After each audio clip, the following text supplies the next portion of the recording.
I just want to thank you for the presentation. It was good to get our questions answered, and I had some of my questions answered in advance as well.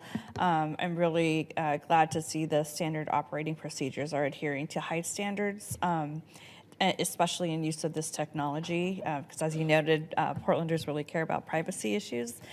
So it's good to know that that's front and center, as well as that there are new funds that are being asked, that it's coming from your own budget.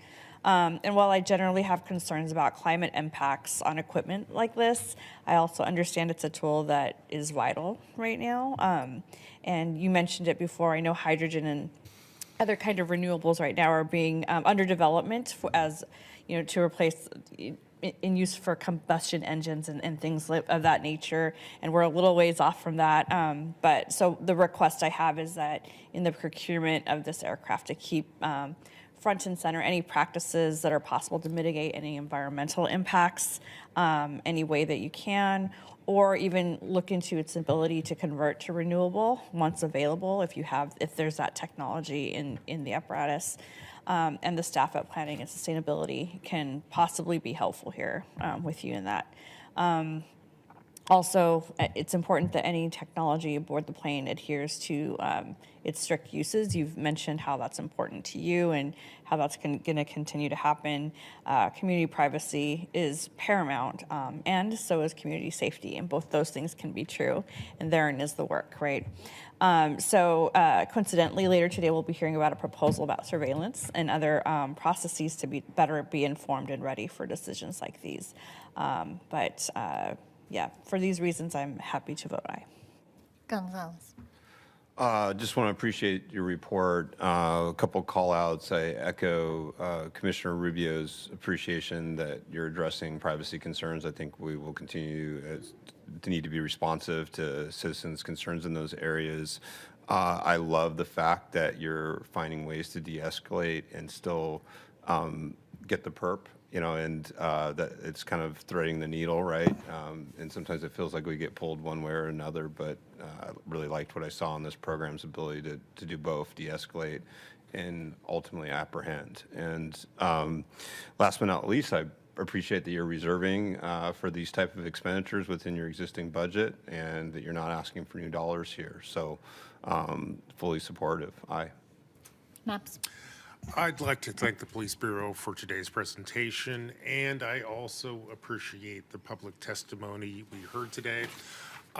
I hear the concerns raised during public testimony, but on balance, I'm convinced of the need to replace this important piece of public safety equipment. And here's why. Like every member on this council, when I have time, I try to do police ride-alongs so I can develop a better sense of what's going right and what's going wrong with our public safety system. During these ride-alongs, I've seen this plane in use, and I've seen how this plane helps keep Portlanders and public servants safe. Now, here's how this works, and I think we saw a great example of it today. Instead of engaging in a risky car-based pursuit, this plane allows law enforcement to track vehicles and persons of interest from the air.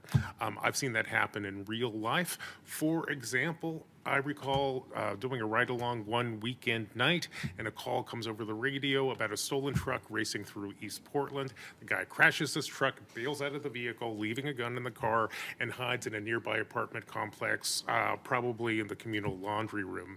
Now, we knew all of that because of the plane. They had the eyes in the sky. Now, I've also been on police ride-alongs when the plane was not available. For example, I remember one night we were doing a ride-along and we get a call about an armed robbery in progress at a nearby convenience store. In this situation, the plane wasn't able to get up for whatever reason. But the police were able to track the suspects to a nearby wooded area. The suspects bail out of their car and run into the forest. So now we're in this situation. It's the middle of the night. There are a bunch of armed bad guys hiding in the forest. And we have no plane to provide a perspective on this situation. And what do you do in this scenario? Do you send the cops into the forest at night to look for a bunch of armed bad guys? Or do you just give up on trying to find the armed bad guys? Now, colleagues, in my experience, bad choices like this happen far too often. In the ride-alongs that I've been on, it's frankly common for this plane to be unavailable due to maintenance issues, which should not be a surprise. As we learned today, this plane is 45 years old. That's the same age as Tom Brady and email. It's obviously time to replace this important public asset, which is why I vote aye. Ryan. Yes, good shout out to Tom Brady as he announced his second retirement today. First of all, thank you for being here. That was a great presentation. And again, I did appreciate the video. And I also want to thank you, Sergeant Sweeney, for following your hunch and knowing how important it was to get data that really shows the relationship between the use of this very important tool, very big, expensive one, that helps us get the action that we desire to keep people safe without escalating force. And so I hope that we keep building on that hunch. I really appreciate, Commissioner Rubio, your comments, and I share those concerns. And I could tell that you're aware of this as well, that the conversion to better energy fuel that's so toxic is so important. So, you know, the industry has to keep responding to that, I realize, and we have to stay on top of that. The surveillance concerns as well. And it is fascinating that that will be our topic this afternoon.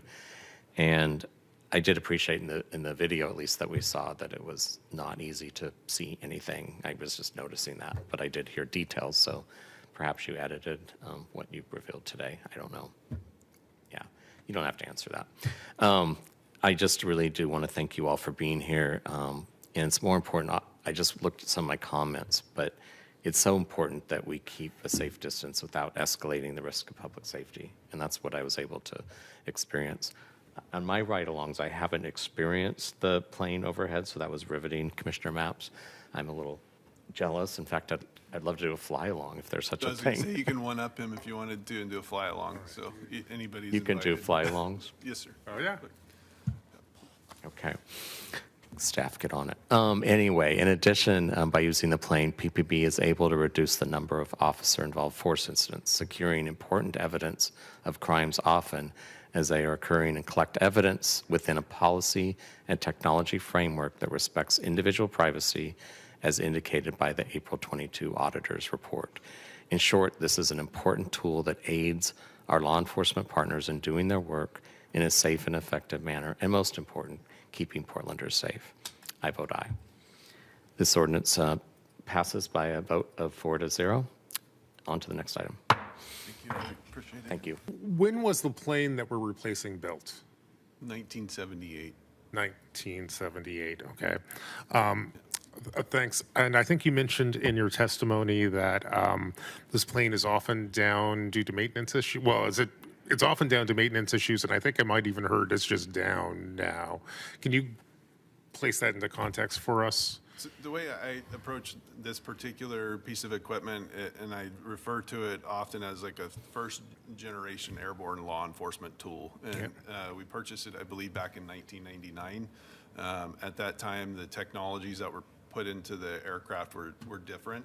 And over time, until 2022, you know, things have changed. And so that's why I mentioned in the presentation, some of it's high definition, some of it's low definition, and we've been struggling to keep all of the technologies communicating correctly. Each one of those conversion boxes in the back of the airplane is a failure point. Yeah. And so we've just gotten to the point where I had to make the decision that each time I send it out, it's coming back because something's failed. And so that's why we're here.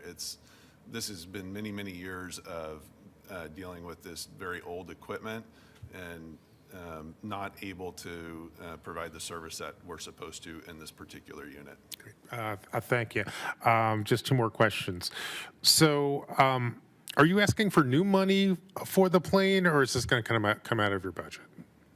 No, we've put the money away in reserve. It's been budgeted out of our regular appropriations. So we're not asking for money, we're just asking for permission to spend that on this type of purchase. Okay, great. And I just have one last question. Today in public testimony, we heard some environmental concerns. I assume that if we purchased a more modern plane, it would be a little bit better on pollution. Do we actually know? Not at this point. I wouldn't say that. No, there's a lot of emphasis and energy on trying to go away from the type of fuel that's used in these smaller aircraft. Yeah. And there's a lot of energy behind it. We're not there yet. I'm not the one that would probably speak on when, but absolutely, when it became available and the aircraft engine manufacturers okayed it, we would switch to it immediately. It's definitely a concern of ours, and we're not full power when we're up there. So we're burning about 52%. We're on about 52% horsepower when we're up flying around. So that doesn't necessarily help it, but it does reduce the amount of fuel that we're using when we're up working. Okay, great. President Ryan, I have no further questions. Great. Commissioner Gonzalez. Thank you for this. A couple quick ones. First of all, could you give a high-level current policy for engaging these units? It's referenced in your report, but what are current? And I don't need all the details, but high level. What's current protocol for engaging aircraft? When the air support unit's called? Yeah. Did you want to talk on that? Yeah. Any violent person or violent felony crime that's occurred when our special emergency response team is activated. Sitting here today, I can tell you in the last 12 hours, I've been called twice, or the air support unit's been called twice on 2 separate crimes that involve felony person crimes, I believe. I'm not going to speak to them necessarily, but on the way here to this meeting, I was dealing with trying to get an airplane request. And so from the officers on the ground, their standpoint, and the decision makers, the sergeants, when they're requesting these extra resources, we are typically first called. Okay.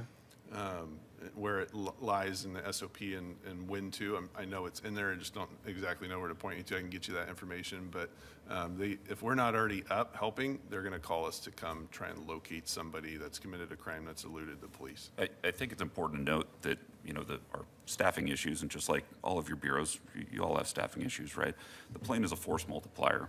While we might not have as many boots on the ground to take physical containment of an area, with the airplane, we have visible containment. So if that person does break out of our containment, we still have our eyes on them, and we can move around and be more flexible with that plane up while using fewer resources. No, I mean, the logic makes a lot of sense. The question is just really from a public transparency perspective as to when do we engage this, and when are we doing it proactively as opposed to responding to specific incidents. So it's just, it's out The mix of both. Okay. And if someone in the public's listening, where would they find a description of when, under the SOP, it's engaged?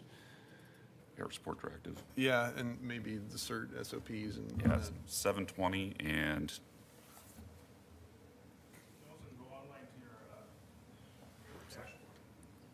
Yeah, it describes the, dashboard. yeah.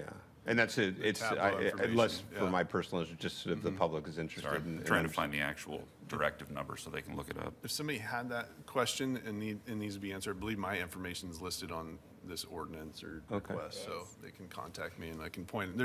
I know it's listed in multiple locations. While he's looking, I'll ask one other question just on budgeting. So you mentioned it's all reserved for essentially in your existing budget. Can you just describe high level the mechanism for that in current police budget, how it's reserved for? Does it just come out of or is it a capital reserve, or how do you budget for these kind of expenditures? That is a great question. I don't have a specific answer for you. I just know that in our budget, we have a reserve that the Bureau has allotted, and we put large purchase dollars in there, things like this aeroplane, when we were going for body-worn cameras, when we were going for a new records management system. We placed those funds in that to kind of hold them We also have an allotment in our general fund, so we would put it in their cost center. And, we would pull it from the reserve, place it in their cost center when it was authorized to go ahead and make the purchase. Okay. Thanks. I think I'm good for now. Thank you. Thank you, Commissioner Gonzalez. Commissioner Maps? Yeah, I want to just build off of a question that Commissioner Gonzalez just asked. Does BOEC play a role in deploying the planes? I'm sorry. Does BOEC, the Bureau of Emergency Communications, does 911, is this play a role in getting the plane up in the air? Yeah, so there's a procedure to call the chief pilot, and so that call will be made to BOEC. They'll page me or whoever's sitting in my position at the time, and then we'll decide if we're going to deploy based off the information that we're told the airplane. And then when it's up, helping patrol resources, they're in constant contact. That's how we're able to link the calls all of them that we're going to now. And so we're talking usually to 3 different precincts, just handling priority calls. When you're up in the plane, you're getting called from east to central to north, and so it's actually pretty busy, and you're in direct contact with BOEC at that time. Great, thank you for that clarification. Yeah, first of all, great presentation. I thought the video was very compelling. I'm glad that you had that on there. And then you made the comment how when you're deploying the services of the aircraft, that force goes down. And I looked at the data and it was compelling. Could you just give a little more narrative to that on the why? This would purely be my opinion, and from sitting in the plane, if that's what you're... I think that's a really good lived experience perspective. All right. So I've sat up there for 10 plus years and watched these incidents, one like this, evolve a lot.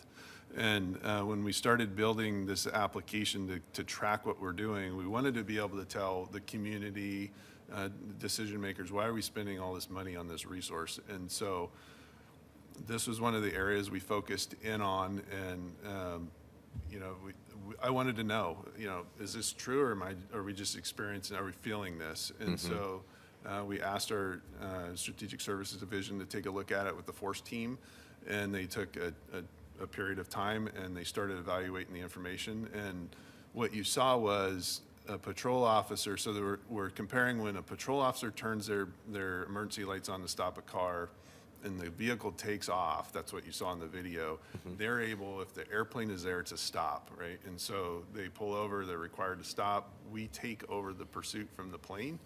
And if you're asking my opinion, I think they physically get their energy out of them. I think they mentally get their energy out of them. You saw in this video, the individual that was eluding got rid of the vehicle. He got rid of a weapon. The second item thrown in the bush was his ID, and he put his hands up and followed commands when the police pulled up.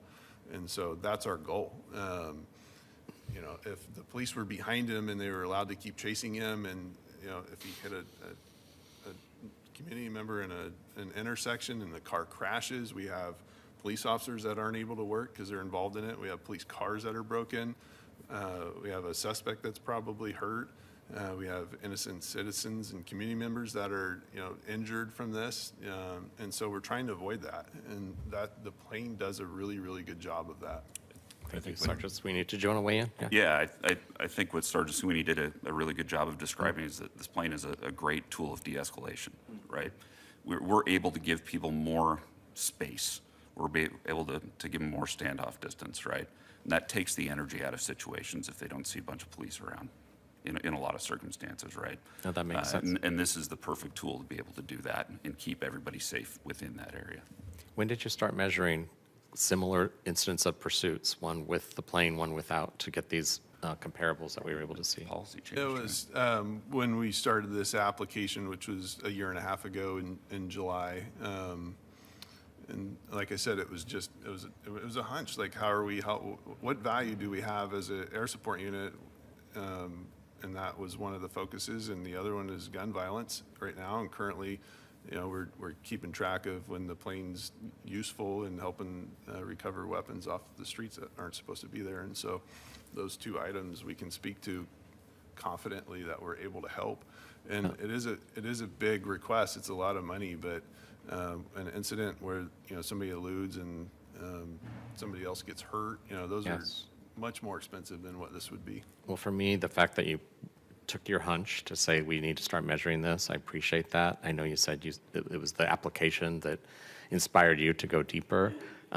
Is this practice, this discipline of accumulating this data for the long term, is this now part of the practice in the Bureau? I'm just one unit. I don't know. I wouldn't be the one to answer that question, but It's all statistics that we can find at this Yeah. point.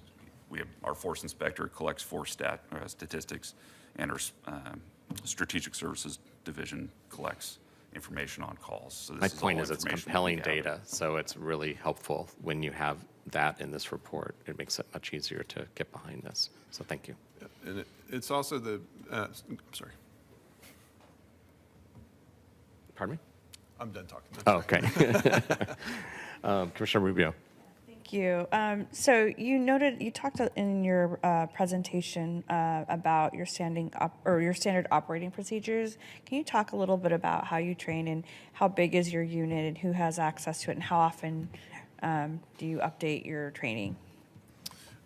We're very small. It's a small unit. Like I said, I'm the only full-time person in the unit. Everybody else is detached to patrol. We have one, everybody else is on patrol. They're either supervisor or officer on patrol, or we have one detective supervisor that's in a unit as well. And so I try and schedule out flights that we're trying to put up for patrol support. And then when there's an emergency and we're called, I will send a page out essentially, and they'll respond if they're available or not, and we'll staff the flight. As far as Go ahead, training plans. as far as the training piece goes, that's a big struggle of ours. I can tell you all of the pilots that are in the unit flying the airplanes are commercial rated pilots, or they're training to that level. All of them are currently. One of them is training. So they have multiple checks. They have a private pilot license that they apply for, and they're examined by an FAA designated pilot examiner. They get an instrument rating, and then they get their commercial license, and all those checks are done by the FAA. I'm also paying attention to what they're doing and how they're operating the plane. If you came into the office and you saw it, you'd probably think it was a small flight department. Safety and risk management is a very, very big topic in our group. We have a lot of checklists that we follow. I can't think of an incident that we've had in many, many years because of the systems that we have in place to make sure everybody's doing it, flying the airplanes the same. Same thing with the tactical flight officers. Those are the folks that are in the back operating the camera. They're an integral part of the flight crew. They're watching, paying attention, helping run checklists too. And so initially for the tactical flight officers, there's a 2 to 3 week training period. And then I just monitor their work by watching their videos, or, having trainings twice a year for the whole group to come together. So I hope that answers your question as far as training goes. Yeah, and the second part of that question would be, what about you referenced an audit being done on your use of the technology in the plane. Can you talk a little bit about the audit, and just love to hear a little bit more about that? I think what came out of that was, and the chief can help me out here, I don't want to speak out of line, but they wanted a forward-facing document to explain to the community what you're doing. That has been done. I think in the audit it says they're working towards it, and so now I can hit a button on my computer and have it for you in a few minutes. You can see how long it takes us to get the calls, how many hours we've flown, types of calls, and all that stuff. I have all these tools in the last year and a half that are at my fingertips to answer that question. Keeping track of the technologies and how we're using them. I know there's a big concern of privacy in this city, and so when I got the phone call that the air support unit was going to get audited, I opened the door and invited them in. They came over multiple times. They were able to look at our videos and see what we can see. I wanted to take it a little step further when they were there, and I took one of them up on a flight just to show them exactly what the steps are, that we take this very seriously from when we walk in the door, the missions that we're going on, the briefs, and then how we maintain and collect the information that we get while we're up there. And so they were able to see the process and actually see what we can view from the airplane. There's also a question, I think, in there about technology that can hear or record cell phone conversations, and we don't have anything like that. We basically have an IR, infrared, or heat seeing camera and a daylight camera on the plane, and then the police radio equipment. Okay, thank you.